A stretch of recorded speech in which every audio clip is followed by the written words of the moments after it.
Bismillahirrahmanirrahim. Assalamualaikum warahmatullahi wabarakatuh. Alhamdulillahirrabbilalamin. Wassalatu wassalamu ala nabiyyina Muhammadin wa ala alihi wa ashabihi ajmain, amma ba'd. Santri kelas Munada yang semoga Allah Ta'ala muliakan, Alhamdulillah kita bertemu lagi dalam pembahasan Al-Muyassar fi Ilmin Nahwi. Kita sudah sampai kepada pembahasan tentang marfu'atul asma yang ketiga dan keempat, yaitu al-mubtada'u wal khobaru. Mubtada dan khobar. Mu'alif memberikan penjelasan, mubtada dan khobar adalah ismani, dua jenis isim. Tatarokkabu minhuma jumlatun ismiyatun, yang jumlah ismiyah tersusun dari keduanya, yang disebut dengan mubtada dan khobar. Contoh dari mubtada dan khobar adalah al-ilmu, ini mubtada, nafi'un, ini khobar. Ilmu itu bermanfaat. Al-ustadu, ini mubtadanya, maridun, ini khobar. Ustad itu sedang sakit. Aliyun, ini mubtadanya, ghaniyun, ini khobarnya. Ali adalah orang yang kaya raya.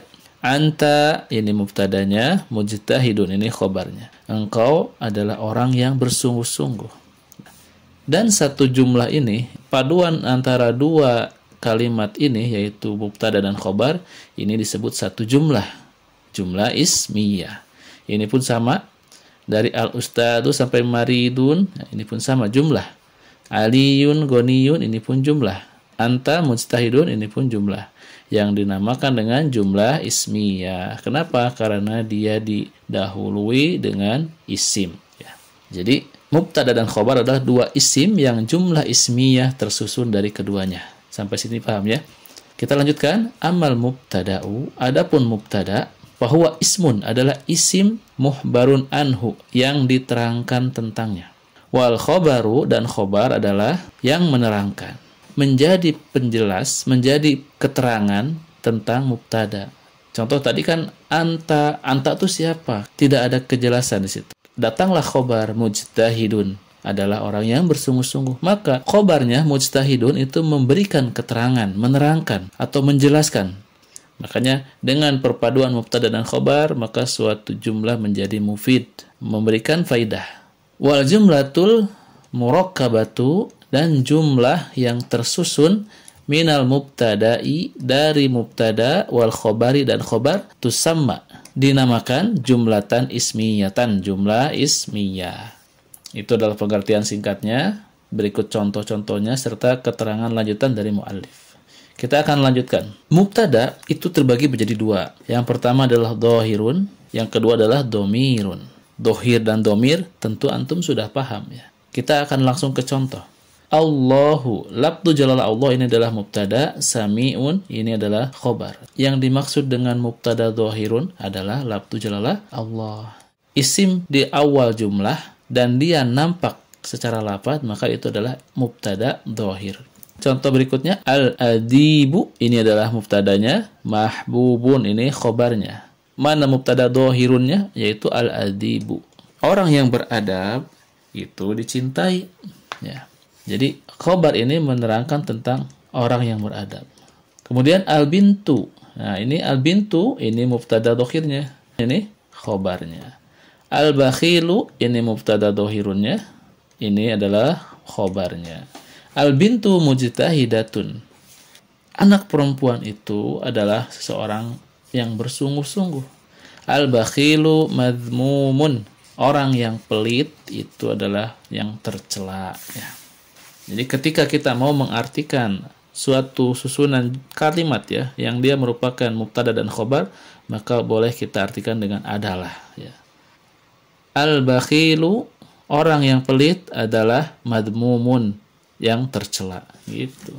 Kemudian yang domirun, yang dimaksud dengan mubtadaun domirun adalah yang bentuknya domir dan dia adalah mubtada. Huwa ini mubtada.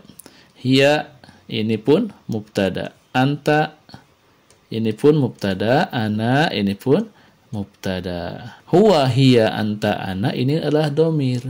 Dan domir ini menempati dalam jumlah sebagai mubtada, karena dia isim di awal kalimat. Ya. Secara singkatnya mubtada itu apa? Isim di awal kalimat. Ya. Mubtada dan khobar memiliki beberapa ketentuan. Yang pertama, mubtada dan khobar harus selalu dalam keadaan marfu. Ya. Mubtada dan khobar itu adalah isim yang marfu atau yang dirofa'kan. Kenapa? Karena memang begitu ketentuannya. Mubtada dan khobar itu harus selalu dalam keadaan marfu. Yang kedua, susunan mubtada dan khobar ialah jumlah. Mubtada dan khobar tersusun atau bergabung, maka itu menjadi jumlah. Dan jumlah yang dimulai dengan isim, ini ya, dimulai dengan isim disebut dengan jumlah ismiyah. Ini sudah dibahas di awal-awal ya. Sedangkan susunan fi'il dan fa'il atau jumlah yang diawali dengan fi'il itu disebut dengan jumlah fi'aliyah. Nomor 3, bila ada isim marfu sebelumnya ada fi'il, maka isim tersebut adalah fa'il atau naib fa'il ya. Contoh di sini ada isim Fatimatu. Akan tetapi sebelum Fatimatu di sini ada fi'il. Contohnya fi'ilnya adalah dhahabat ya. Contoh fi'ilnya dhahabat. Maka jika ada isim marfu, ini isim marfu Fatimatu ini isim marfu, tetapi sebelumnya ada fi'il, maka Fatimatu ini adalah fa'il, bukan mubtada. Dia adalah fa'il, pelaku dari fi'il. Ya. Kalau fi'ilnya majhul, maka ini adalah sebagai naib fa'il. Akan tetapi, bila isim marfu mendahului fi'il, maka isim tersebut adalah mubtada. Contoh lagi ya, biar antum ada gambaran. Maksudnya gimana? Isimnya mendahului fi'il, bisa saja. Kita samakan aja contohnya ya. Fatimatu, ini contohnya ya. Kemudian datang fi'il di sini. Fatimatu dhahabat. Fatimah, dia telah pergi. Maka Fatimatu di sini, karena dia mendahului fi'il, maka Fatimatu ini adalah sebagai mubtada. Adapun dhahabat ini sebagai khobar. Khobarnya khobar jumlah. Nanti akan dibahas pada pembahasan khobar. Nomor 4, susunan mubtada dan khobar harus selamanya sesuai dalam 3 hal. Bila mubtadanya mufrad, maka khobarnya pun harus sama-sama mufrad. Ya. Contoh, al-waladu qaimun. Itu sama-sama mufrad. Bila mubtadanya musanna atau jama', maka khobarnya pun harus sama-sama musanna dan jama'. Contoh yang musanna, al-waladani qaimani. Nah, al-waladani dia mubtadanya musanna, maka khobarnya pun qaimani, musanna juga. Jika jama', al-auladu qaimuna. Nah, seperti itu. Anak-anak laki-laki itu berdiri ya. Bila mubtadanya muannas, maka khobarnya pun harus muannas. Demikian pula jika mudzakkar. Contohnya untuk yang kaidah yang tadi, yang keempat. Jika mubtadanya mufrad, nah ini al-waladu ini mufrad, ya menunjukkan satu, maka khobarnya pun harus menunjukkan satu, mujtahidun, ya. Jika mubtadanya musanna, ini al-waladani ini musanna menunjukkan dua, maka khobarnya pun harus menunjukkan dua. Isimnya isim musanna dua-duanya. Al-waladani mujtahidani. Jika mubtadanya jama', ini jama' taksir ya, lebih dari dua, maka khobarnya pun harus yang jama', lebih dari dua. Ini jama' mudzakkar salim. Al-auladu mujtahiduna ya. Ini untuk yang mudzakkar. Adapun ketika mubtadanya muannas, nah ini mubtadanya muannas nih. Walaupun ini mufrad, dia muannas, maka khobarnya pun harus mufrad muannas. Jika mubtadanya musanna muannas, maka khobarnya pun harus musanna muannas. Jika mubtadanya jama' ya, lebih dari dua muannas, maka di sini pun harus khobarnya jama' muannas salim ya. Untuk jamanya sendiri tidak harus sama ya. Tidak mesti mubtadanya jama' mudzakkar salim, maka khobarnya pun harus jama' mudzakkar salim. Tidak mesti. Bisa saja mubtadanya jama' taksir, khobarnya jama' muannas salim ya, atau jama' mudzakkar salim. Contohnya ini, ya, ini yang auladu, ini pun sama.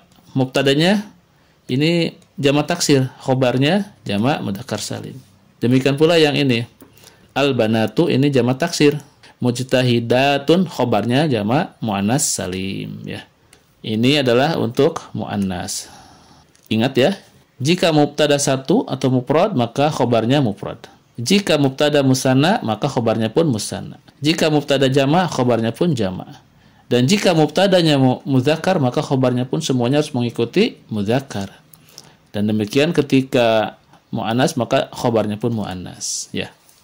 Di sini ada latihan at-tamrin. Latihannya adalah mengisi titik-titik berikut ya dengan jawaban yang tepat.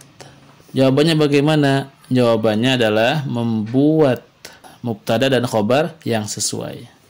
Ini contohnya ya.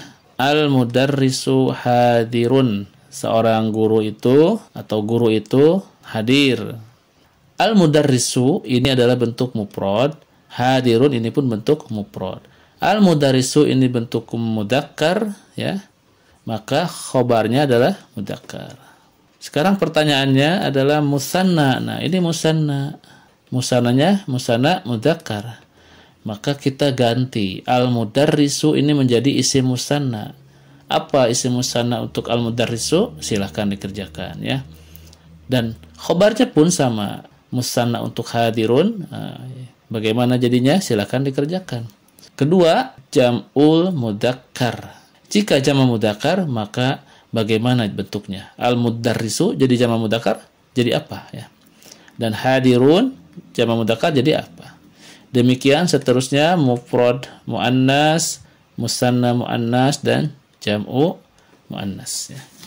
Silakan sesuaikan. Ingat, tadi ketentuannya adalah jika mubtada mufrad maka khobar mufrad. Jika mubtada musanna maka khobar musanna. Jika mubtada jama maka khobar jama. Jika mubtada mudzakkar maka khobar mudzakkar. Jika mubtadanya muannas khobarnya pun muannas ya. Dan dua-duanya sama-sama isim marfu, maka dirofa'kan dua-duanya dengan tanda rofa masing-masing. Selanjutnya ada latihan lagi. Ini latihannya adalah menerjemahkan ke dalam bahasa Arab. Ini gampang ya, karena mufradatnya sama. Lulus, adapun yang berbeda adalah pada mubtadanya. Mubtadanya ada yang mufrad, ini saya tuh kan mufrad satu orang. Mereka berdua, ini kan musanna, mereka berdua perempuan, musanna muannas. Mereka laki-laki jamak mudzakkar salim, mereka perempuan jamak muannas salim. Anak berikan contoh satu, yang nomor satu ya. Saya lulus, saya itu dalam bahasa Arabnya anak. Lulus, najihun ya. Ana najihun, saya lulus. Sekarang ganti jadi musanna. Musannanya laki-laki, mudzakkar. Maka jadi seperti apa? Mereka berdua. Mereka berdua. Apa domirnya? Kemudian najihunnya jadikan dia musanna mudzakkar. Seterusnya sampai nomor 5. Silahkan dikerjakan. Nanti di liko akan Anda tanyakan. Antum harus bisa menjawabnya dengan benar ya.